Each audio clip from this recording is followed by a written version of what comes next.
Pauvre Joachim, partie 1, le groupe de femmes compatissantes se pressait autour de Madame Beck qui sanglotait, affalée sur la table de jardin, la tête cachée dans les bras repliés. Les voisines tentèrent de la consoler en utilisant les arguments vieux comme le monde auquel les femmes font habituellement appel pour expliquer la conduite de leurs partenaires masculins. Les hommes sont tous les mêmes. Hélas, pauvre petite. Dans le cœur de tout homme, il y a un cochon qui sommeille. Tous des coureurs de jupons, sans exception, surtout ici en Afrique, avec ce sacré climat qui les travaille, et avec ces négresses qui ne demandent qu'à se laisser faire. Toutes étaient unanimes à admettre que leurs époux, une fois sortis de la maison, s'empressèrent de sauter sur la première noire venue pour l'entraîner dans un fourré. L'une prétendait que son époux avait déjà 3 petits mulâtres, métis, connus à son actif, avec des mères différentes, l'autre que le sien avait installé une de ses créatures dans une maison du village et qu'il allait la retrouver chaque nuit. Quant à Madame Vermeer, la plus excitée de la bande, elle racontait simplement que l'agent territorial, son mari, ne partait jamais en mission dans les divers secteurs de sa juridiction sans emmener l'une ou l'autre petite salope du camp des travailleurs. Madame Beck, jeune mariée encore naïve, venant tout juste d'apprendre que son Jean-Pierre s'affichait sans vergogne avec la fille d'un chef de village dans lequel il se rendait fréquemment pour raison de service, avait déclenché ce torrent de confidences. Pour la jeune femme, cette épouvantable nouvelle faisait l'effet d'une bombe explosant au milieu de son existence sereine, jetant par terre ses rêves d'amour, de fidélité et de bonheur. Jean-Pierre la trompait, et le comble de la honte, l'élu du moment n'était qu'une de ces créatures impudiques, ne craignant pas de venir balancer leurs seins et leurs hanches agressifs jusqu'au pied du perron de la maison, sous prétexte de vendre des fruits et des légumes. Toutes ces femmes s'emploient donc à remonter le moral de leurs compagnes trahies, mettant à nu certaines plaies, tenues jusque-là secrètes, de leur propre vie conjugale. Mais parviendraient-elles à persuader Madame Beck que son sort, pour pitoyable qu'il fût, n'était pas plus tragique que celui de toutes les autres? Il faut en prendre son parti, ma pauvrette. Moi, quand j'ai eu la certitude que Paul fricotait avec une bougnoule, je me suis senti dégoûté au point de ne plus pouvoir supporter sa présence autour de moi. La première fois que je me suis aperçu que j'étais malade, j'ai pensé devenir folle de honte. Heureusement, le médecin a eu le courage de m'avouer que j'avais contracté une affection d'origine vénérienne et que je devais prendre mes responsabilités. Comme je ne m'étais jamais menti, ça ne pouvait être que Joseph. Dans ce cas, il n'y a qu'une seule tactique à adopter. La loi du talion. Tu me trompes avec une noire, je te trompe avec un noir. Tu verras, tu seras vite consolé. Laisse-lui au moins le temps de se faire à cette idée. Après, elle saura ce qu'elle doit faire. Après quelques derniers encouragements, les voisines laissèrent Madame Beck en compagnie d'une de ses meilleures amies, qui la surveille pour ne pas faire de grosses bêtises. Les autres femmes, émoustillées par ces confidences, se retrouvèrent chez Madame Vermeer, qui les avait invitées à prendre le thé, condition idéale pour commenter l'événement du jour et en tirer les conclusions les plus évidentes. Madame Vermeer menait les débats avec une maîtrise qui devait beaucoup à sa connaissance approfondie du sujet.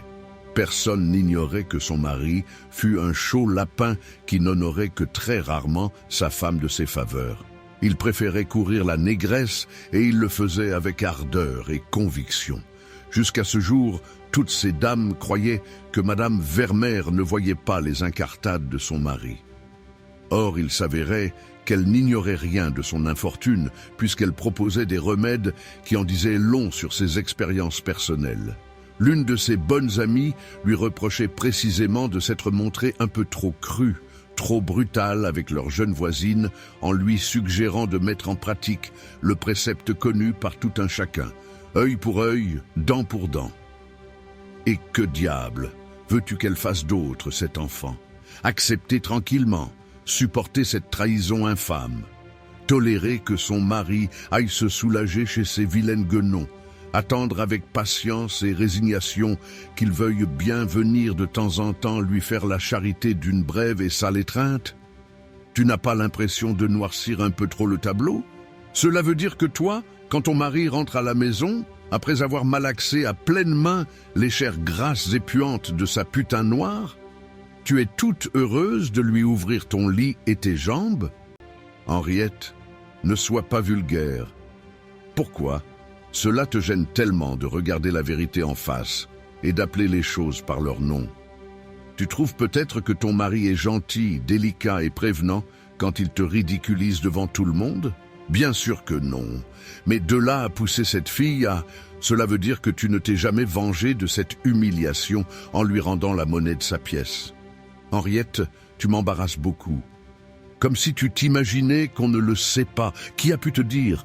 Où es-tu allé la semaine dernière, mercredi après-midi, plus précisément, avec le nouveau directeur de l'école officielle? Et avant-hier dans la matinée, n'est-ce pas le commissaire de police que tu as reçu chez toi en le faisant passer par la porte dérobée du jardin? Je suis affreusement confuse. Laisse donc. Moi aussi je trompe mon mari et probablement beaucoup plus souvent que toi. J'ajoute que je le fais probablement avec beaucoup plus de conviction, sinon de goût. L'autre femme qui assistait à ce déballage délibéré prit parti pour Madame Vermeer. Elle avoua, elle aussi, avoir eu des bontés pour certains messieurs, de la qualité, la plupart des amis intimes de son mari. Au terme de cet aveu, la glace était définitivement brisée, et les trois amies se lancèrent dans le périlleux chemin des confidences, découvrant parfois qu'elles avaient aimé les mêmes hommes à des époques différentes. Madame Vermeer, toujours elle, donna alors à la conversation un tour encore plus scabreux, en affirmant que pour une femme blanche, trompée par son mari avec une femme noire, était de s'offrir de temps en temps un solide mâle africain. Ses interlocutrices poussèrent de hauts cris, choquées et dégoûtées de ce choix qui, à leurs yeux, les diminuait au niveau des bêtes et les flétrissait irrémédiablement au tribunal de la bonne société. « Dites-moi alors pourquoi l'inverse n'est pas vrai, dites-le moi, répliqua Madame Vermeer. Lorsque mon mari se méconduit avec une négresse, on trouve cela naturel, on l'envie. Mais lorsque je veux me consoler avec un beau noir, on me méprise. C'est bien cela ?» Les autres femmes se lancèrent aussitôt dans des explications confuses. Il était surtout question de propreté, de sentiments et de crainte des indiscrétions. Madame Vermeer, qui avait réponse à tout, convient que le choix était difficile pour trouver un partenaire convenable. Elle reconnaissait qu'il fallait s'entourer de précautions et de garanties avant de se jeter dans ce genre d'aventure. Elle conclut en affirmant qu'il suffisait de mettre la main sur un garçon sain, soigneux de sa personne, serviable et discret. Les autres femmes s'exclamèrent unanimement « C'est justement là que réside la difficulté. Où peut-on trouver un noir possédant toutes ces qualités ?» Elles s'attirèrent cette réponse à la fois simple et profondément révélatrice de la part de cette femme intrépide. Parmi vos boys, n'avez-vous pas un garçon qui pourrait remplir la plupart de ces conditions? Joachim était cuisinier de son état. À vrai dire, il n'était pas encore très expert en art culinaire, cette profession exigeant la pratique du métier pendant de nombreuses années chez des patrons différents.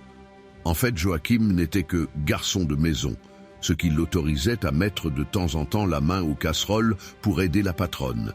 Celle-ci tenait à s'occuper elle-même de la cuisine, plutôt que de voir un noir tremper ses sales doigts dans la sauce. Pourtant, elle s'était rendue compte peu à peu que Joachim se lavait souvent, qu'étant très soigneux de sa personne, il ne sentait pas mauvais. Elle l'avait donc autorisé à pénétrer de plus en plus fréquemment dans son royaume réservé. Elle commençait même à initier à la préparation de certains mets. Comme le garçon était jeune, intelligent et sérieux, son apprentissage avait été très rapide et il se voit chargé régulièrement de la préparation du repas du soir, quelquefois de celui de midi. Cette femme blanche, qui s'était montrée tellement dure et distante avec lui dès les premiers jours de son engagement, était progressivement devenue humaine. Elle avait commencé à le traiter avec plus de bonté, surtout depuis qu'elle savait. Aller comprendre les réactions des gens, que son mari lui faisait de graves infidélités en compagnie de filles du pays.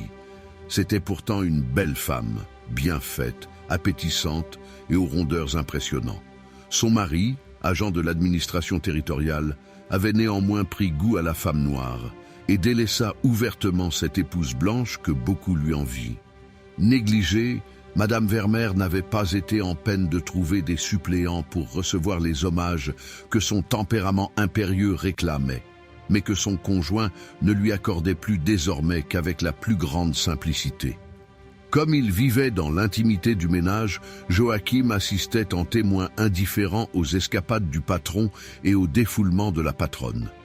Et M. Vermeer se faisant de plus en plus rare à la maison, sa femme en était arrivée à recevoir chez elle, en prenant un grand luxe de précaution, ses amis de passage.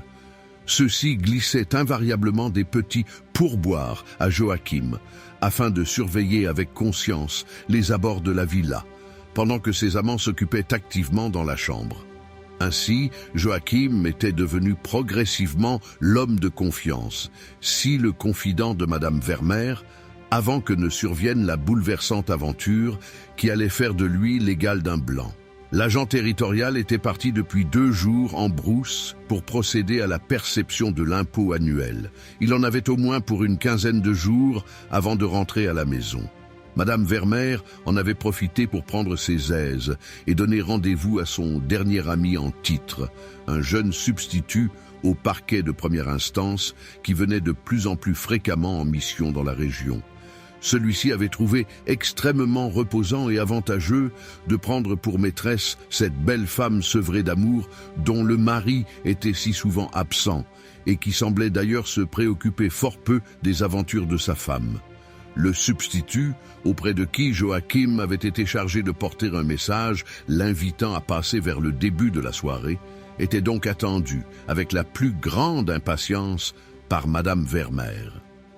Pour tuer le temps, elle avait passé l'après-midi à confectionner un petit plat fortement relevé, en chantonnant comme une jeune fiancée qui attend son promis. L'heure du rendez-vous approchant, elle avait décidé de prendre un bain et de s'habiller.